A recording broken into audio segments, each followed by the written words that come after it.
Okay, hello. Nobody here yet.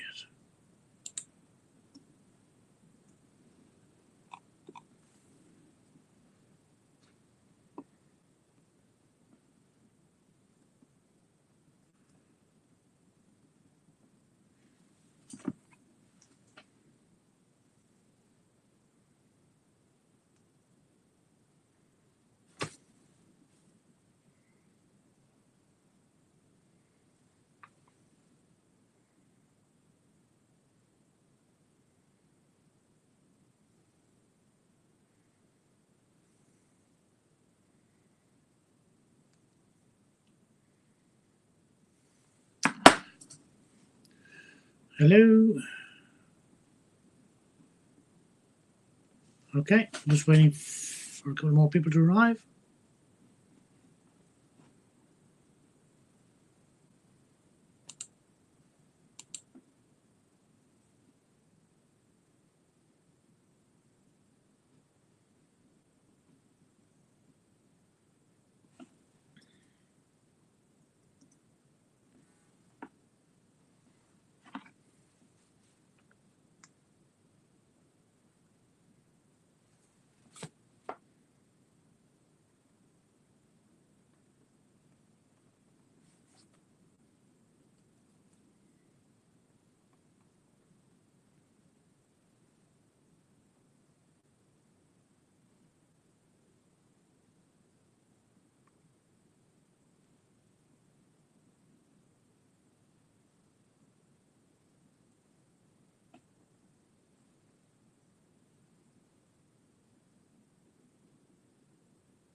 Okay, we'll get started.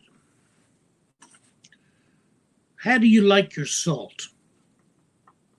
So this is the third session in the Qualifi Level 3 Certificate in Business Management, Introduction to Marketing. How do you like your salt is the question, which is a strange question until we look at this. So I went and looked at Tesco's website. So Tesco is it's a large consumer retailer, grocery retailer in Ireland and the UK. I don't think it's owned by Walmart, but it's a major global international chain. I don't know what might be the equivalent in Malaysia or Southeast Asia. But on their website, I just typed in salt to find out, how many products they have. And I'm blown away. There's table salt, which is Tesco probably own brand salt, Saxa salt, which is probably just ordinary salt. Then there's coarse sea salt, Maldron sea salt, low salt, fine sea salt, cooking salt, 50% less sodium salt, Saxo so low reduced sodium salt.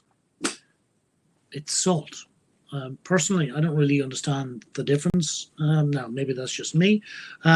But certainly how I can find 1, 2, 3, 4, 5, 6, 7, 8, 9, and that's just the ones I chose, ranging from 44 cents a kilogram to 205, 275 cents a kilogram for Maldon sea salt.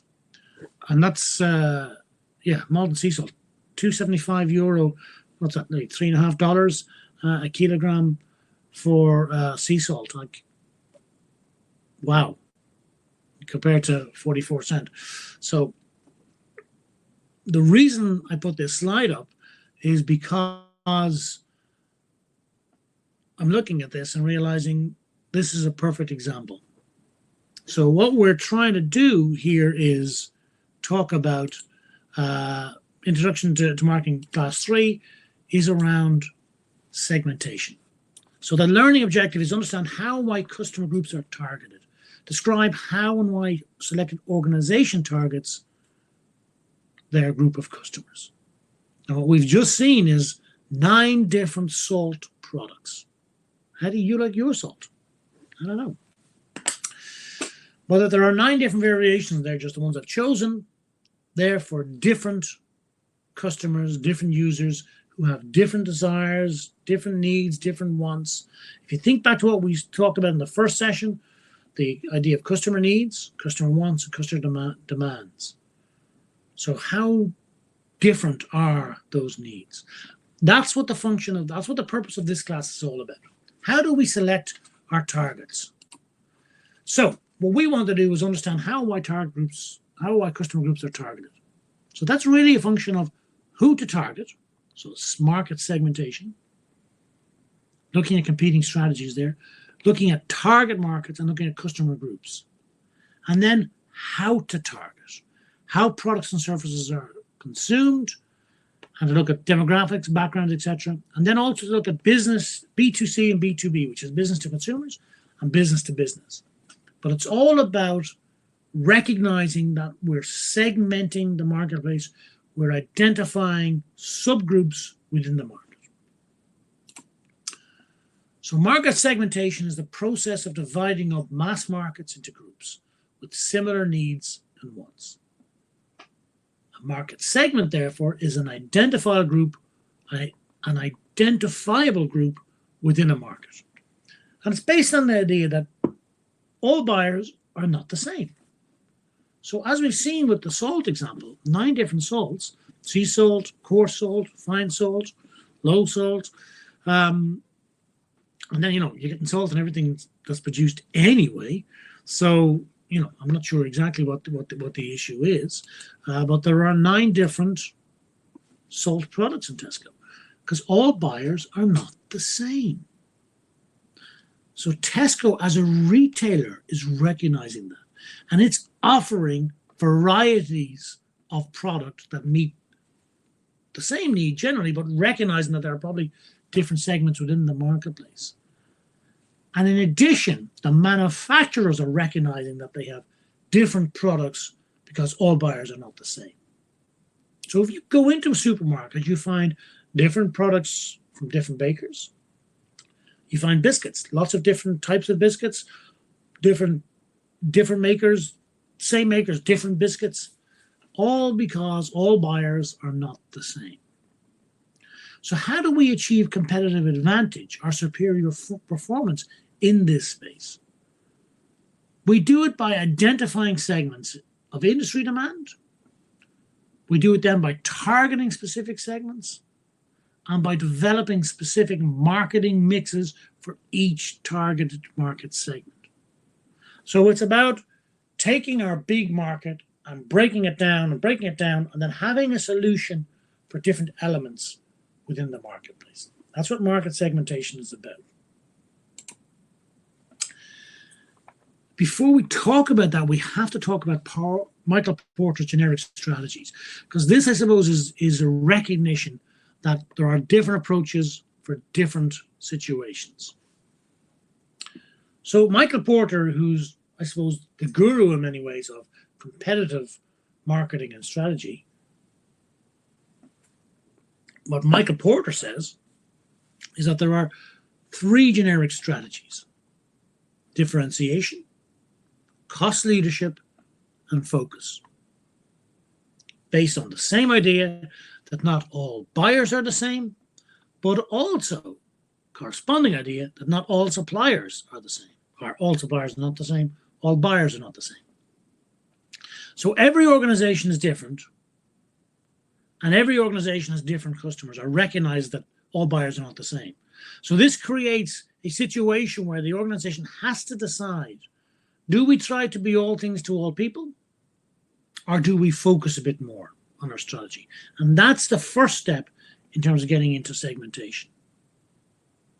So Porter's generic strategies are a differentiation strategy where we try to be different, an overall cost leadership strategy where we compete on cost and we go after everybody, or a focus strategy, which can be a focused differentiation or a focused leadership, but it's a matter of focusing in to a smaller segment of the marketplace. And that's how he sort of graphically represented it in some ways. So if we look on the left here, my left, the scope of the market, the total market are niches within the market. He's splitting the market into two halves. The total market are niches, a niche market. And then he's talking about how do you compete? You compete on cost or on differentiation. So on the basis of cost within the total market, we're looking for cost leadership across the board. We're competing on cost and we're trying to build and capture market share by being the lowest price, by beating the others on cost. Or we compete on differentiation. We're different to other suppliers in the marketplace. We're not competing on cost, we're competing on the fact that we're different. And if we then decide we want to break it down into niches within the marketplace, we then focus on either a cost or a differentiation approach. Again, it's a cost focus within a niche market or a differentiation focused within that niche market. So that's Porter's three generic strategies: cost leadership, differentiation, or some sort of focus, either a focus cost or a focus on differentiation. And to illustrate that, there's those three types of strategy. So we've got this table here. So let's just consider watches, wristwatches. So I have there we go. It's a Seiko. It's actually quite battered, scratched, and even got a little bit of a crack in the glass, but it's a water resistant watch. Okay, it's a Seiko solar watch. So basically it means I don't have to wind it, and it means I can wear it in the shower, okay, or I can wear it going swimming. I'm not a diver. I don't do scuba diving. I do a bit of snorkeling, but I don't need a high-end fantastic watch, but I need something because if I ride my bike, I tend to crash into walls, and as this shows, there's lots of scratches on it. So it's a medium of the road, average, ordinary watch. It's not an iWatch. It doesn't give me my emails or my other notices. It's a multifunction. It tells the time and it shows me the date. Okay. But if I were to look at this marketplace, I would see, if I was to go to a watch store, I might then find different types of watches. So I might find a Rolex or a Breitling or a Patek Philippe, which are very high-end watches. So a Rolex might go for $4,000 or $5,000 or $10,000 or $25,000. Okay, and the person who buys a Rolex is buying a differentiated product. It's a product that's distinguished based on its caliber, based on its manufacturer, based on the branding, based on what it will do. I don't know, maybe it makes coffee for you, I don't know. But it's a very high quality product. On the other hand, there may be something like a Timex or even a Swatch watch or something else, which could be again, cost leadership, maybe a bit of differentiation there, but it's a fairly straightforward, bog standard watch, does what it says in the tin, reduces the manufacturing and other costs. So this watch would fit probably in just a little bit above that, but more so, this probably fits into the focus watch, which might be, for example, Tag Heuer, which is concentrating on a specific regional or product type market. So a Tag Heuer market watch, and I hope I'm pronouncing that correctly, is basically a sports watch. Okay, normally they have lots of they have timers and stuff because it's very much into that sort of time space, tracking time very, very accurately for sporting engagements. So you see them in Formula One, for example.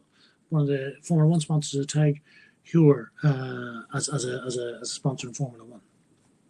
If you thought about writing implements, so I do actually have a cross pen. I write with a cross pen, which would figure in the top panel there. as a differentiated product. So it's a fountain pen, and I write with that because my writing is pretty poor, and this slows it down a little bit. Whereas in the cost leadership, I could possibly buy a big pen for maybe 100 of the value of this, because a big pen, of course, is just an ordinary ballpoint pen. There may be, focused products such as a Waterman pen, which is, again, a different market, not top level differentiation necessarily, not the cheapest, but some sort of focus. Okay. If we look at cars, Mercedes-Benz, again, differentiated product versus a Hyundai, maybe, based on overall cost leadership. Now, I think Hyundai have started to position their cars moving up a bit, so I don't necessarily think that this chart is as up to date as it should be. If you were to put in something at a cost leadership there, you might talk about Nissan, you might talk about another car that's, basically competing on cost much more like a Peugeot in Europe. Peugeot or a Renault, for example, will be very much, competing on cost, or a Fiat. And then, of course, on the Focus side, you maybe have an Alfa Romeo, a Fiat Alfa Romeo, which is a sports mark.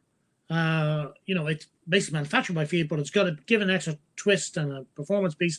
It's not a high-end Mercedes-Benz or Ferrari, but it's that sort of focused marketplace. So these are Porter's generic strategies. And the idea here behind this is recognizing that not all buyers are the same. They want different things, or they need different things. So it's about having a product that associates closely to that need and recognizing where you fit in that space. So that's what Porter's generic strategies are all about.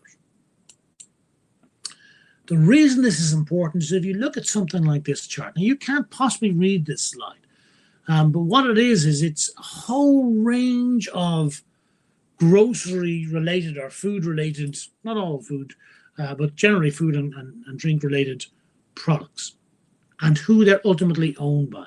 So in the center, you'll see Coca-Cola, Kraft, Nestle, P&G, I think that's General Electric, I'm not sure, Kellogg's, Mars, Unilever, Johnson & Johnson. And outside that inner ring, then you see all of these products here. Now, if I just zoom in a little bit into the Coca-Cola and the Pepsi space, what you see is the products that these two businesses own. And actually, Pepsi-Cola owns a whole lot more products than Coke. Coke may be more valuable because its primary product, of course, is Coca-Cola. I know it's not a great image, but you'll see the Coca-Cola logo up there, right? Whereas Pepsi in the drink space, of course, has Pepsi, Tropicana, I think that's Lipton, 7-Up, I can't read some of these other ones, Fina, I think it is. Though again, some of these will be brands in the US potentially or elsewhere. Whereas Coke does have some other brands. It's got Sprite, it's got Maker's Mark, I think it is. It's got Fanta, it's Dasani, it's got a sports drink there, another sports drink there. And the idea behind this is that they have different products. Now, if you just take Coca-Cola for the minute, Coca-Cola is a drinks company primarily. Okay? It provides drinks. It sells drinks. It sells Coke. And within the Coca-Cola family, of course, you've got Diet Coke, you've got Cherry Coke, you've got Coke Zero, you've got other variations on that. In addition, it has other drinks, okay? Fruit juices, waters. Dasani is water, I think. It's got Sprite, which is another soft drink, not Coke. It's very much a competitor to 7-Up. It's the same basic lemon and lime thing. On the other hand, as we said, Pepsi, it has its cola. It's got other juices. It's got waters. It's got iced teas. It's got a range of other products then, such as Fritos and Lay's, which are all crisps or chips, Cheetos. It's got other products there, such as Pizza Hut. Yeah, Pepsi Cola, of course, is in the fast food business as well. Kentucky Fried Chicken, Pizza Hut, Taco Bell. So it's a broader conglomerate than Coca-Cola. And the reason for this, and for going through this, is to illustrate the fact that businesses have lots of different products because they've segmented their marketplace. So Coca-Cola recognizes that there are people who will buy Coke, who want Coke. There are people who will buy an orange drink, such as a Fanta. There are people who don't want a soft drink, they want a water. Pepsi has recognized that, yes, it has drinks businesses, but it's also got other businesses around food, right, and sweets and crisps and so on. So the point here is that these companies are recognizing that not all buyers are the same, and not all businesses are the same. They don't have to compete directly in all businesses. So central to this idea then is market segmentation. A key consideration for marketers is whether or not to segment. Whether to segment or not to segment. So market segmentation is about recognizing that here's our marketplace, and that within that marketplace there are subsets. There are smaller elements, and that though in those smaller elements there are people who want or need the product or a variation of the product, but who do so or who engage with it in a different way. So if we're going to approach market segmentation and recognize that our aim is to grow our business, because we always want to grow our businesses, we need to recognize that we can't just have one product or one service, that we're going to have to grow our businesses. And that, if you think back to some of what we talked about last week, some of that is around having different products in different markets. Some of it is having a portfolio of products. Central to this is market segmentation.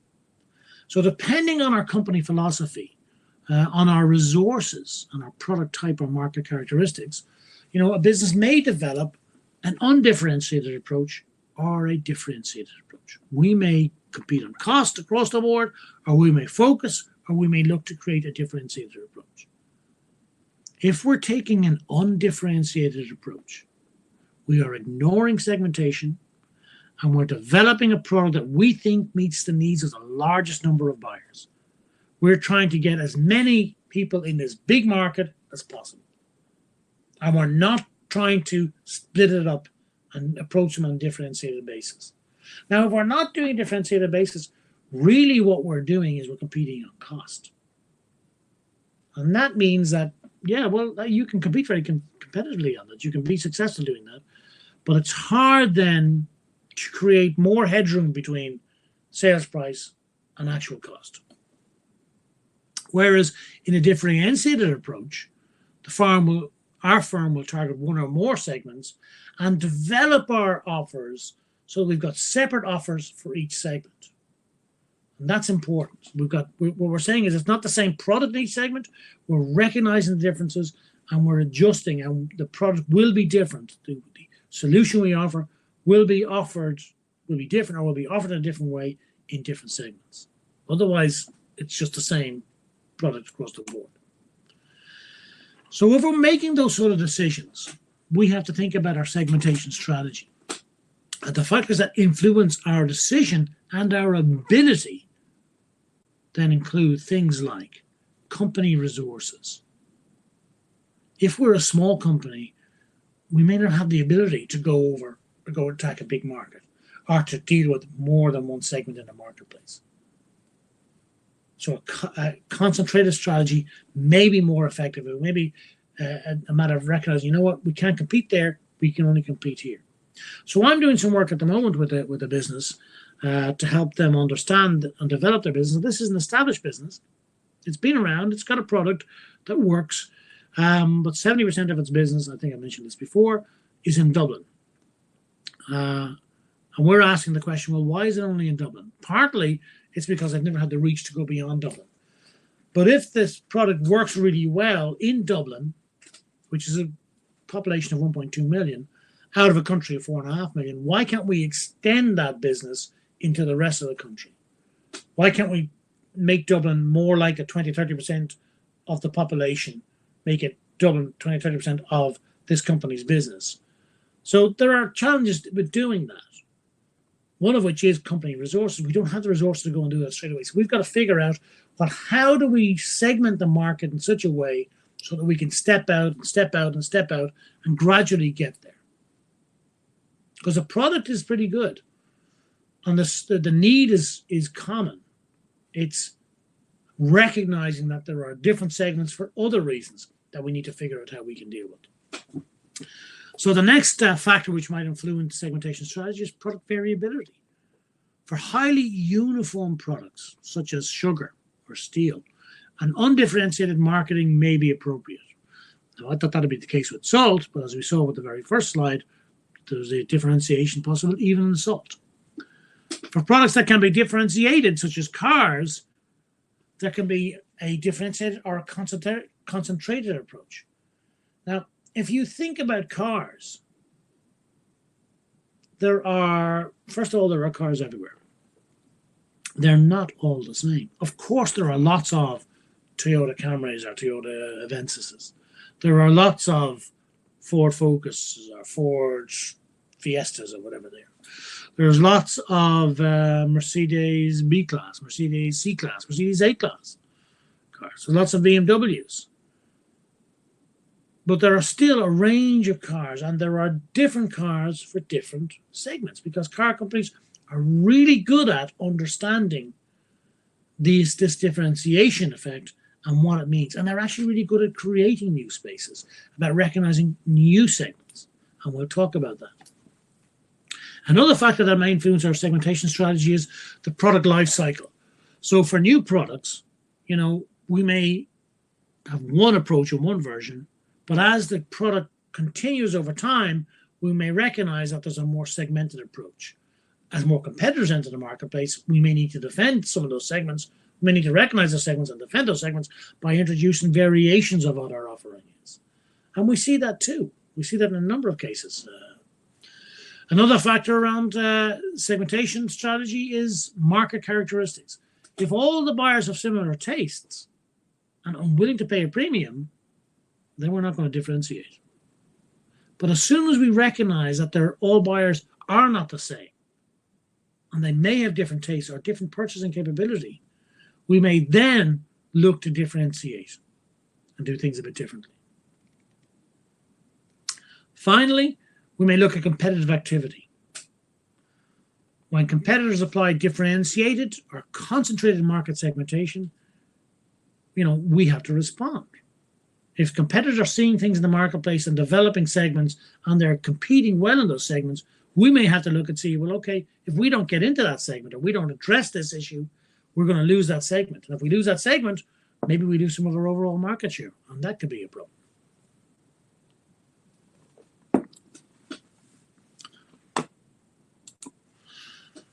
So, our approaches to segmentation, bearing in mind those factors, we could have an undifferentiated strategy, we could look at a focus strategy, we could look at differentiated strategy, or we could look at hyper-segmentation.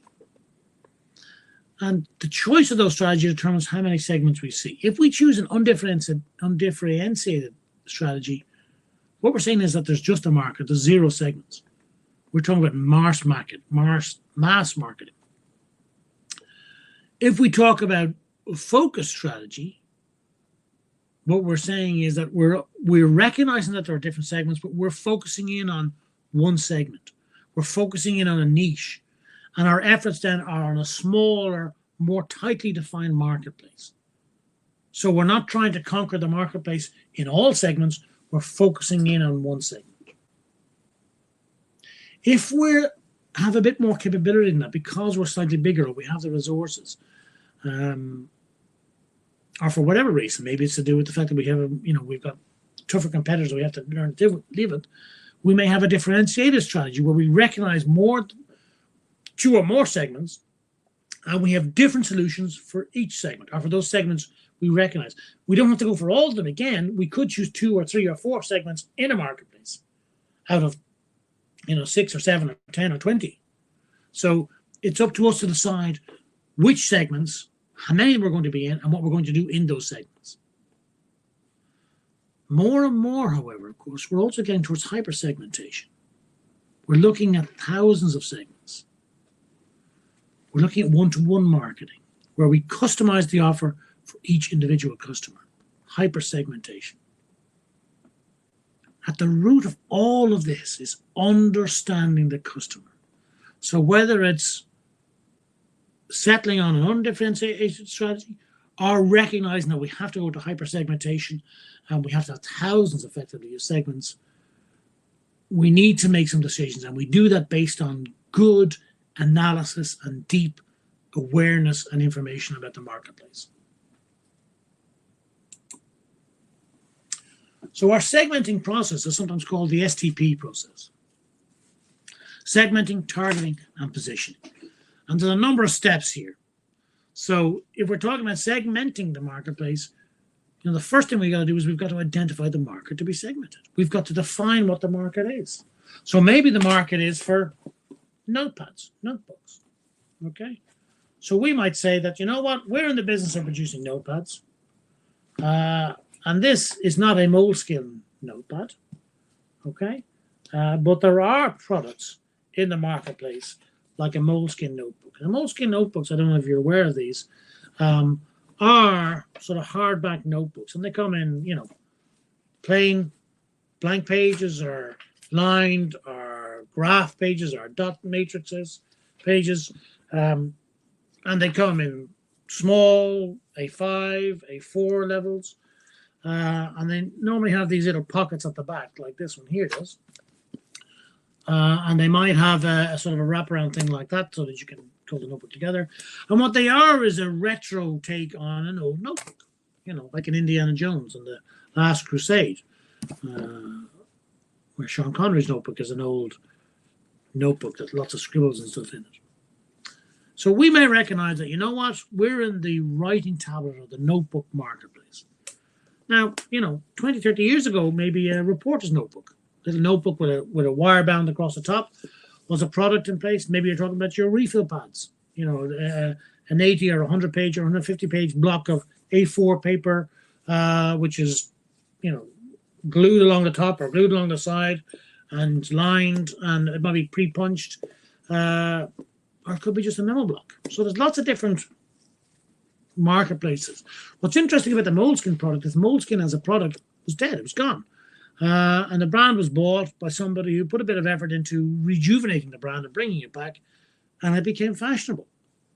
And as soon as it started to become fashionable, they found ways into the marketplace. They started producing moleskin notebooks, and then they started to change them in terms of having the different sizes, different colors, different types of paper, different lines or graph or blank, and recognizing that there were different needs for different customers. And then you started to have other companies copying them, like this one. This one I got from Lidl or Aldi for maybe 1/10 of the price of a moleskin notebook. So there are lots of different pieces, but the first stage is identifying the market. So in that case, it was identifying the notebook market. The fact that, in spite of iPads and iPhones and tablets, people still like to scribble or need to scribble potentially, need to write notes down. They don't have time to do it on a screen potentially, or they're not used to it because they like writing. So the first stage in the process of segmentation is identifying the market to be segmented. The next stage then is identifying, selecting, and applying a basis for segmentation. And we'll talk about that in a minute. Then the next stage is to develop profiles of those segments. So we're defining the segments and profiling them. What does it mean? After that, then we've got to start targeting. We've got to evaluate each segment and select the segments that we want to target based on the results of our targeting. And once we decided which target segments to be in, we have to position our products in an optimal position and develop a marketing program for those products in those segments. So that's the STP process, and we'll talk a bit more about elements of this now. So we talk about segmentation. So the first stage, identifying the market. What's the total addressable market? For existing products, it may be relatively straightforward to estimate the volume and the value of the marketplace. But if it's a new product or a new service, maybe it's something a bit different. So I suppose if you think about Netflix and iTunes. So Netflix, in its first iteration, before it became the current streaming service, Netflix was an online movie ordering service. So Netflix operated on the basis that, and there was an established market for video or DVD rental, whereby, movies were produced and then they could be rented or bought through stores, so you could bring them home and you could play them on your VHS recorder or subsequently on your DVD recorder, DVD player. And Netflix operated on the basis that they maintained a list of films. You signed up, you joined up, you gave your list of films you wanted to watch, and they sent you out 2 or 3 in the post. You watched them, you return them, and as you return them, you got the next one on your list. And you were able to update your list over time. And basically the films came out in some sort of order based on what your list was. So they were basically a tangible movie delivery rental service. Now, while it was a different service originally in the marketplace, it was still based on an existing product because, Blockbuster in the US, Extravision in Ireland, other chains of video rental stores existed around the world where people could actually rent a movie, take it, plug it in, watch it, bring it back the next day or the day after, or a week later, whatever it was. So Netflix, in its first iteration, was recognizing that in that marketplace, it had a way of approaching the marketplace with a different delivery service so that people didn't have to go to the video store. They couldn't get a video immediately, but if they were a little bit forward planning, they could still get a film out to watch that film using the Netflix service. And Netflix were able to estimate the marketplace because there was an existing video rental business model in place. So they were able to understand, well, this is how many films or videos or DVDs are being rented weekly in this marketplace at this price. So they could put a value and a scope on the market. Okay. As soon as they were in that marketplace, and then they started looking at video streaming, now it's a different ballgame. So Netflix has to consider, well, okay, the projections around the marketplace are very difficult because while they have an understanding of the rental market, they're moving to a completely different model. So it's much harder for new products to identify what the scale or the scope of that market is. But once they're in that marketplace, and as they are now, they're hoovering up massive amounts of data. Think back to our data protection class. They're hoovering up massive amounts of data, which helps them understand what products to invest in, what films to invest in, what products to buy for licensing in this region or that region. So they're able to start segmenting the marketplace. And if you're a Netflix customer, you realize you can go in and you can choose. Well, there are different types of memberships, obviously, but even as a member, you can choose different family movies, adventure movies, crime, thriller, whatever, or documentaries. iTunes, on the other hand, so it initially, as a new product, it didn't have an existing market to build on because iTunes was a completely different kettle of fish to the existing music market where people were buying originally on vinyl, then CDs. They were buying music in stores on pieces of plastic and playing it. Whereas iTunes was, again, this idea of streaming down, dropping down, or downloading music. So it was a different way of consuming the product. So much harder to identify the market, but they're able to recognize the fact that, there's a music market. People like listening to music. iTunes, of course, was linked to the iPod, as it was, as a music service. So it was this idea that we're providing somebody with the opportunity to carry around much more music and listen to it everywhere. So it's a different market altogether than this existing CD approach, or vinyl. Vinyl is still there, I know, as a collector. So the first element in segmentation is identifying the market.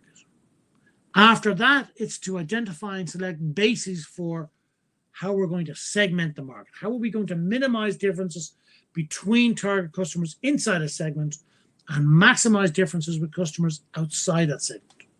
So this is where it starts to get much more interesting. So not only are we saying for iTunes, are we saying, right, we want music lovers, people who like to buy music. We now want to minimize the difference between target customers inside that segment. So they have to be people who are willing to engage with an online marketplace. And that's a fundamental difference between customers outside that segment who don't trust online business. So 15 years ago, plenty of people wouldn't trust an online deal because they're giving their credit card into a system that they don't see somebody. So, it needed time to develop. So the identification, selection, and application of bases, which helps us minimize differences between customers inside a segment and maximize differences with customers outside that segment. So it's about identifying a group that we can target in a way that's different to the next group or the next group over. And once we do that, then we're in a position to start developing profiles of those target segments. So we'll come back to these examples in a minute. So if we look at the segmentation bases, right? So here's one approach to this: geographic, demographic, psychographic, and behavioral. So if we look at the geographics first of all, so depending on how we understand where and in what conditions our target audience is, or our target consumers are, we can potentially differentiate our customers. So, we might look at postal codes, we might look at regions, we might look at countries, we might look at cities or towns, we might look at sizes of population, we might look at community types, we might look at rural versus suburban or urban. So with this business I mentioned to you that we're looking at developing, one of the challenges we're identifying is because it's a physical product that involves a manufacturing process, to scale the business in such a way where we don't have to invest in a manufacturing facility. The product is simple enough to manufacture, so we're looking at it on the basis that we could manufacture it in smaller facilities. We obviously, as the business expands, we have to provide more manufacturing capacity. But rather than building another bigger and bigger again manufacturing facility, what if we kept it small and we linked that manufacturing facility to the size of a market segment? And we said, okay, rather than having to put a large amount of money into a new manufacturing facility, if we put a small manufacturing facility into the next region.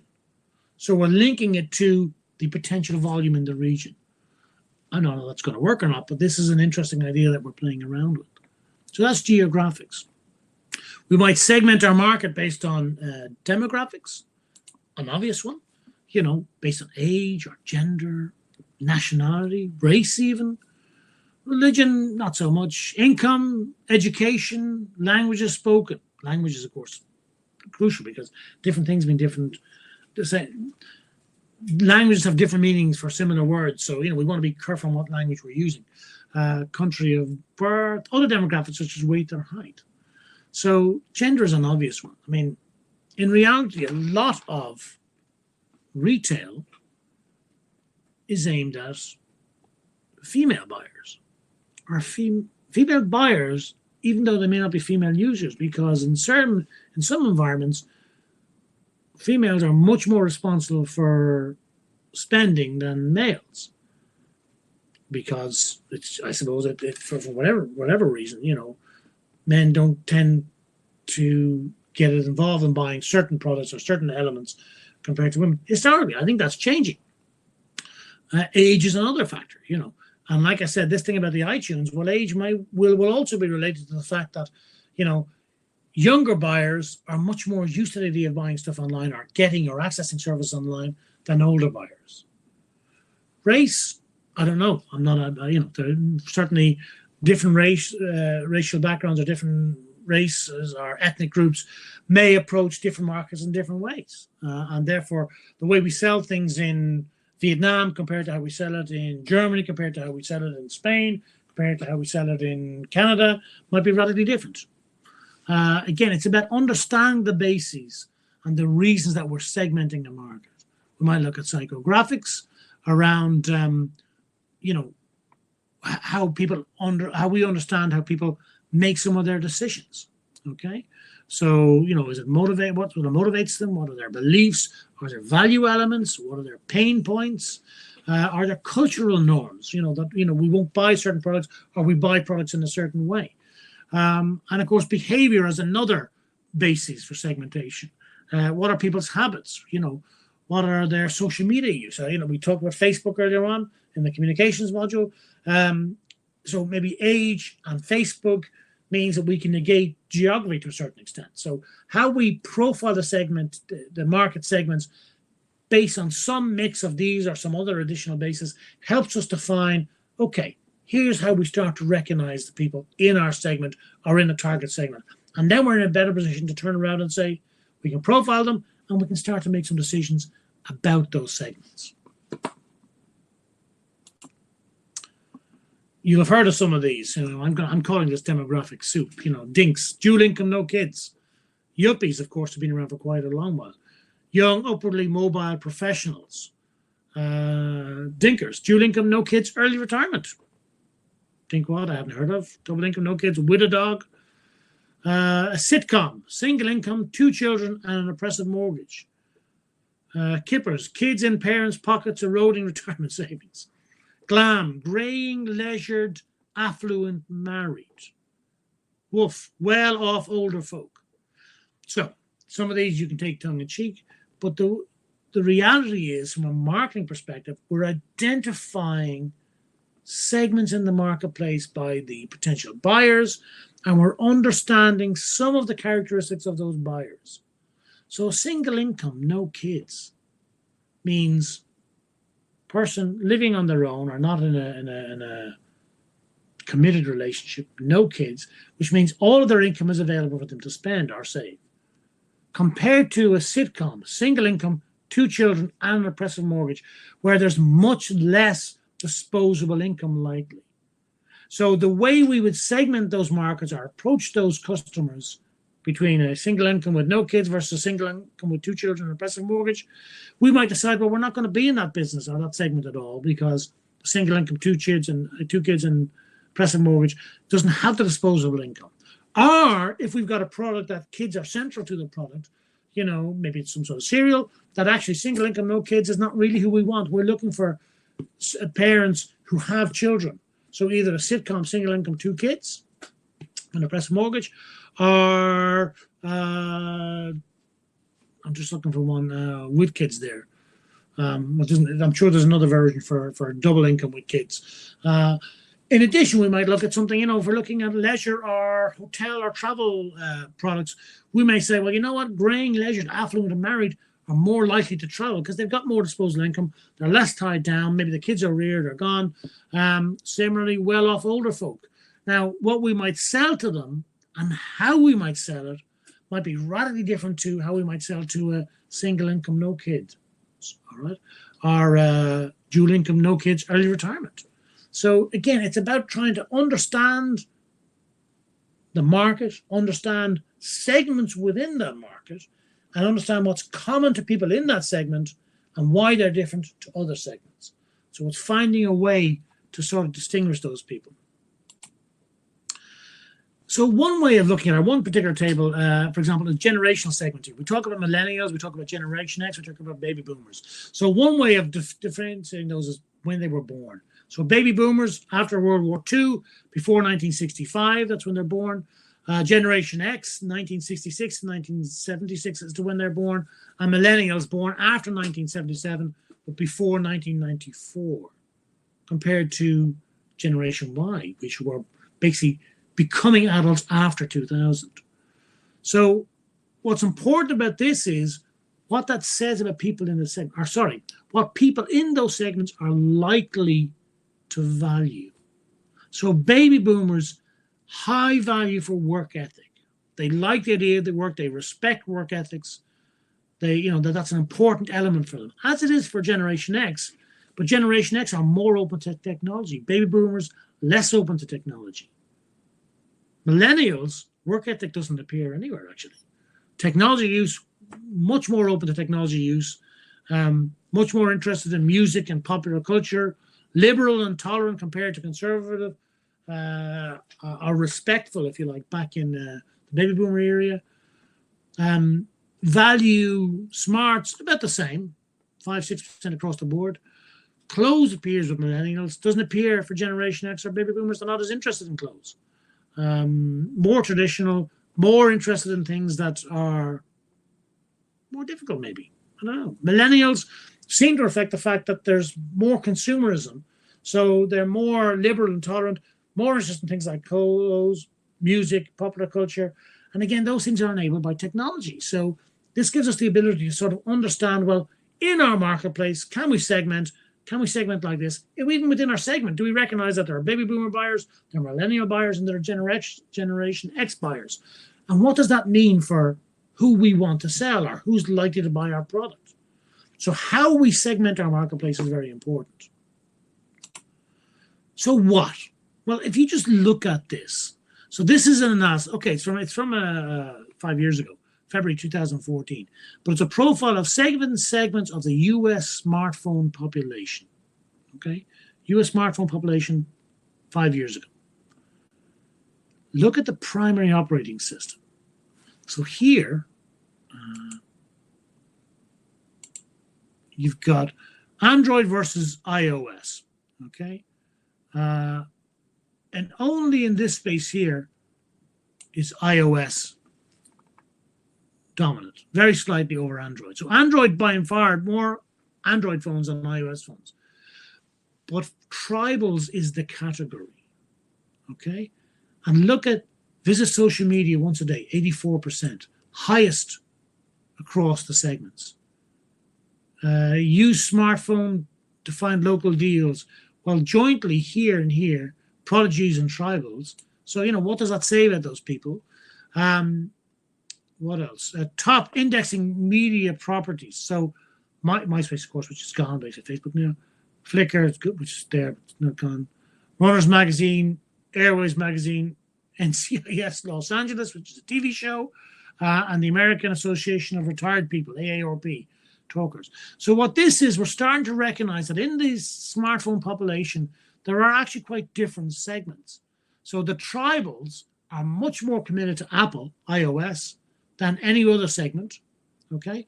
They're much more likely to visit social media at least once a day. So they're much more involved with their smartphone than any other segment. Look at 17% for the talkers. Now, remember, a phone was primarily a voice communication device. But the talkers are, they use their smartphone 3% to find local deals compared to 59 or 63% for these prodigies or tribals. Let's see, what else? Top retail. So these are US brands around retail properties. So what it means is that Abercrombie and Fitch or J. Crew, Abercrombie and Fitch in particular, are going to focus much more on prodigies. That's who they want to get to because they're able to see that 5% share of the marketplace is much more interested in their products than the 11% who are going to Joann's stores.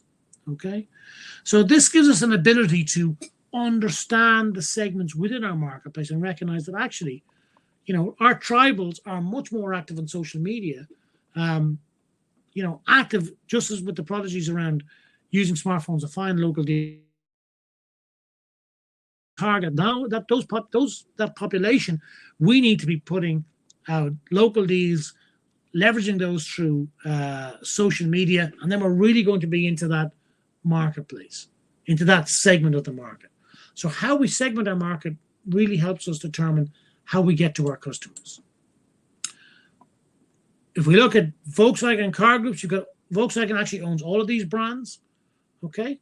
And if we look at how the segments that they're aware of, going from bottom left to top right, small cars up to luxury, and in the hatchback versus station wagons versus sports coupes, limousines, cabriolets, you recognize that the brands are positioned accordingly. So you've got Seat and Volkswagen and Skoda are all pretty much down here. Now, Volkswagen does go up, but there's no Skodas or Seats up in the top right. Just like there's Rolls-Royce and Audi. Well, Audi is very much middle of the road here. A small Audi here in the compact, but nothing down here. Audi in the MPV. But generally, Audi is the middle of the road, and then you've got your Rolls-Royce and your Bentleys up the very top. So it's about recognizing that different segments require different solutions. A similar thing around US markets. I'll skip that one. Wine segment. Again, another approach to segmenting the market around wine. This is based on 84 million people who are regular wine drinkers in the US. And it's segmented according to those who are engaged explorers, which are 8 million, about 10% of the population, are up here, high spend per bottle, and regular buyers. So if we're in the premium wine business, they're the people we want to get to, and they tend to be younger and diverse wine styles. Whereas down here, our senior bargain hunters, average spend is low, don't consume that much. 26% of the marketplace, older, maybe knowledgeable enough, but actually they're not going to spend an awful lot of money. So it's a different way we would deal with those and we would approach those customers. And business to business, business to consumer. Actually, business to consumer is more difficult than business to business. Business to business tends to be more logical than business to consumers. So look, we're up against time there. We'll revisit a couple of these topics.